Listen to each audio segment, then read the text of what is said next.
Ever wanted someone so badly it hurts? Have you ever begged the universe for love only to realize it was listening a little too closely? Her name was Lami. She was lonely, ignored, forgotten, until she lit the candle. And when the flame came alive, so did obsession. But love that is forced always burns. This is Tales by Cynthia. Welcome to the girl who burned for love.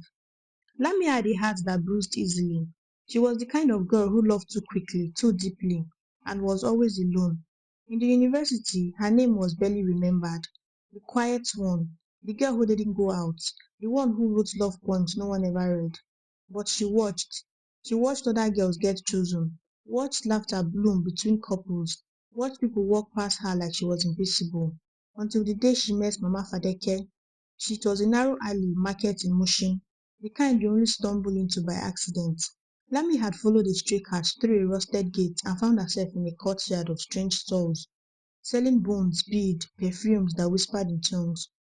That was when she saw it, a black candle sitting alone on a shelf, smooth, with golden symbols scratched into its wax. She picked it up, and the old man behind the stall, skin like cracked leather, eyes too wide, said, "Burn it when the moon is full. Think of the one you want, but be sure, because fire only obeys desire, not consequences."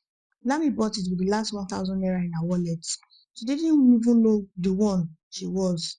She wanted someone to look at her like she mattered.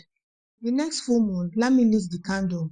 The flame flickered once, then glowed blue. It was beautiful.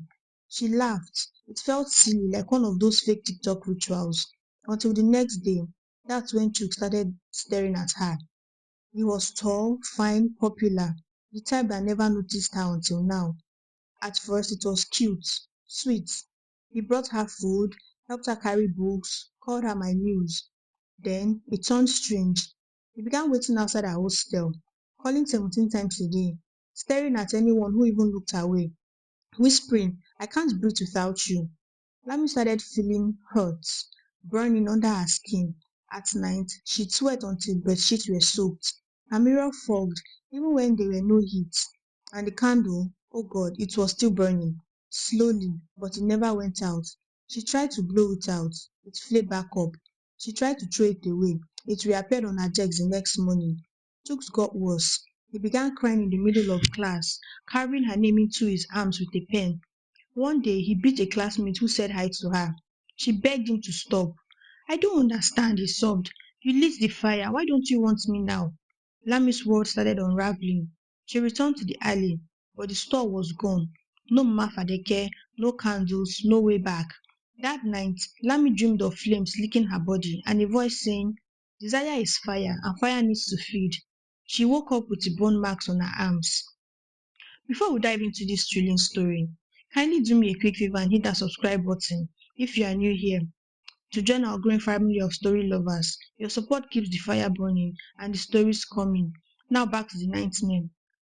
The candle had become a part of her room now, like furniture, always lit, always watching. Lami locked it in a box. The box caught fire. She took it to the ocean. It floated, burning on top of the waves. Then Chooks went missing. His roommate said he saw him walking barefoot towards the lagoon at midnight, calling Lami's name like a spell. They found his phone beside the water, but not his body. Lami broke down. She screamed at the candle, poured oil on it, set it ablaze. The fire roared, turned her curtains to ash, but the candle sat unharmed, still glowing blue. Her hands blistered. She passed out from the heat. When she woke up, she was in the hospital, burnt on her palms. No one could explain. That night, a nurse whispered in her ear, "The woman who sold you that candle, she burned alive for love. Her soul is trapped in every flame she creates, feeding off girls like you." Lami asked her, "How do I stop it, please?" The nurse just smiled sadly. "You just have to give it what it wants." Lami understood. The candle didn't want a name, it wanted obsession, and it would keep eating her alive until it got another one. So she made a plan. She met a new boy, innocent, sweet, a fresher named Tomiwa.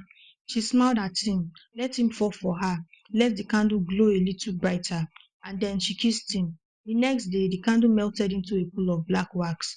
Tomiwa called, texted, knocked on her door. She never answered. She moved away, changed schools, deleted her social media because she knew the cause didn't end. It just moved to someone else, and the fire still burned in him. They say love is a beautiful thing, but beauty can be dangerous because some people don't want love, they want possession, control, obsession. And when you light the flame in someone's soul, be sure you are ready for the heat. Thanks for watching Tales by Cynthia. Don't forget to subscribe, share this story with someone who's ever been loved too hard or been loved by someone so darkly. And remember, some candles don't need a match, they need a broken heart. Moral of this story: don't beg for love that isn't given freely. The moment you try to force it, you are no longer lighting a flame, you are starting a fire that might destroy you both. Bye.